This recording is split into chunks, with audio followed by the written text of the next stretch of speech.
Good morning, everyone. Good morning, Tucson. So I'm in my last week of abnormal psychology, and this week we're going over suicide. And when I started this channel, I was contemplating that time uh, to take my life, but there was a child who died, and I felt like opening up was the best, to start talking about things in my life and my childhood and stuff.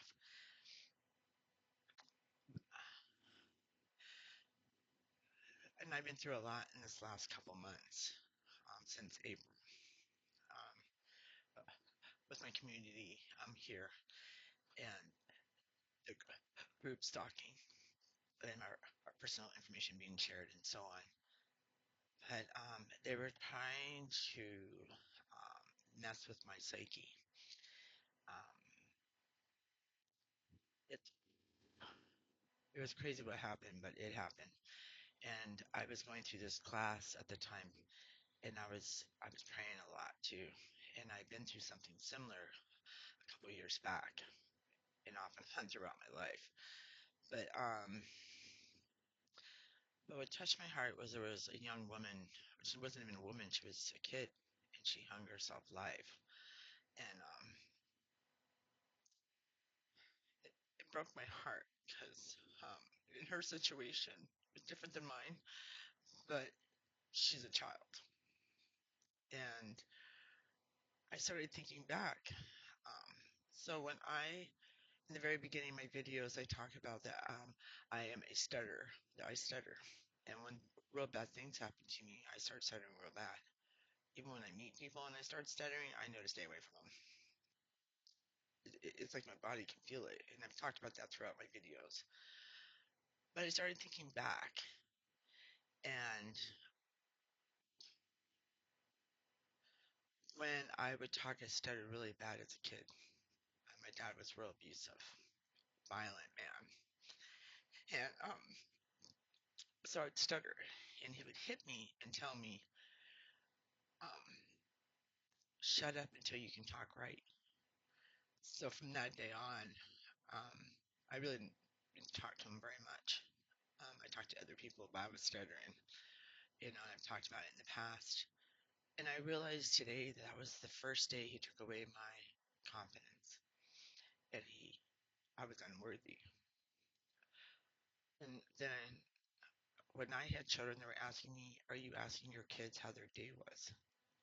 They never asked me how mine was, because they didn't want to hear me stuttering.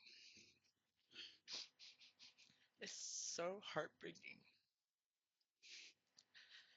to see where it all got started. And when I was in Canada, I took my power back, and that's when God came to me and started working with me,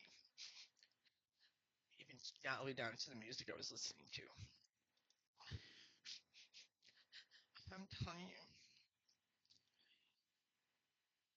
since I've been in psychology and taking all these courses, I've learned more about what happened to me as a child and then how it moved on through my life. It's mind blowing. And I understand why people don't want to take accountability for their actions, but there's a time when you're attacking and hurting another individual for standing up for what is right and creating harm to someone who's already been through so much in their life. And then you want to lack them up is wrong. What you're doing.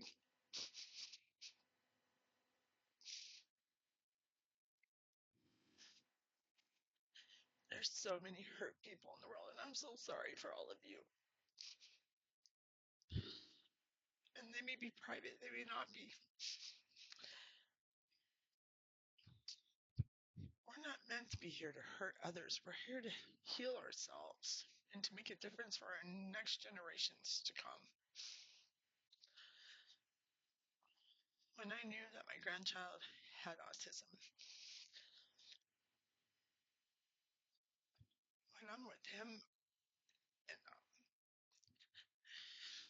and I talk about him. There's something within me that is so deeply in love with him because he's special. They're all special. All these kids are special. And they're smart and intelligent and beautiful. It's amazing. I think it's a gift to have a child with autism because they really help you to look within your own self.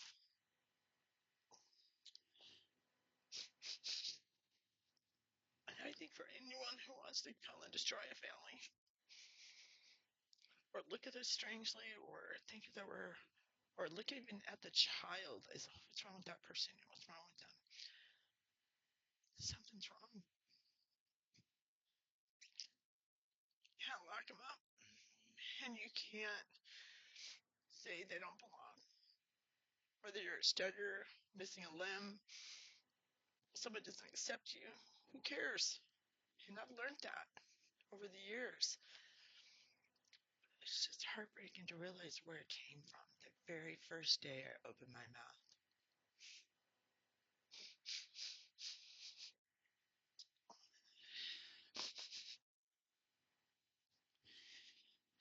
If anyone like me is out there, I don't care how old you are, reach out and ask somebody for help. Find someone, even a person on the street. I mean, I've had to do that sometimes. I've had religious people come up to me and, you know, who don't believe in Mother Mary, and they're like, oh, I don't pay no attention to her. And I'm just like, what? If it wasn't for her, we wouldn't have Jesus. It bothers me that she's rejected. People don't realize what they see. Do you don't think God's going to ask about that? But I've gone up to people at bus stops. Please don't say anything. I just need to tell you a couple things. 3 weeks later, see him again. Thank you so much. You put me back in church. That wasn't my intentions. I just needed to get it out. Sometimes when I learn something new, I will go up to somebody, a random person, and go, could you just stand there for a minute? And I will run over that whole course. And then I'm like, okay, thank you. Next thing you know, a month later, hey, I'm in college. Thanks a lot for helping me out. You know, I when I came into college, I came in as a minister. I wanted to have it on paper, but I don't need that. I didn't think that psychology would help me so much, and also to figure out what happened to me, why I'm different, why I'm unique, why I stand my ground, and why I support. But it's made me, it's changed something in my mind to realize that I'm healing. And a lot of people who take psychology classes do heal. And 3 people have told me when they have taken abnormal psychology, that's what made them determine what their careers are going to be. I find it fascinating because I even have a new niche that I didn't know I had either. And everything that's been happening, I'm starting to understand where my journey is, what my life's about, and what it's for, and why I'm here. My trauma brain's going off. It's not as strong as normal, but I just hope this message helps somebody out there. Right, peace and God bless. Take care.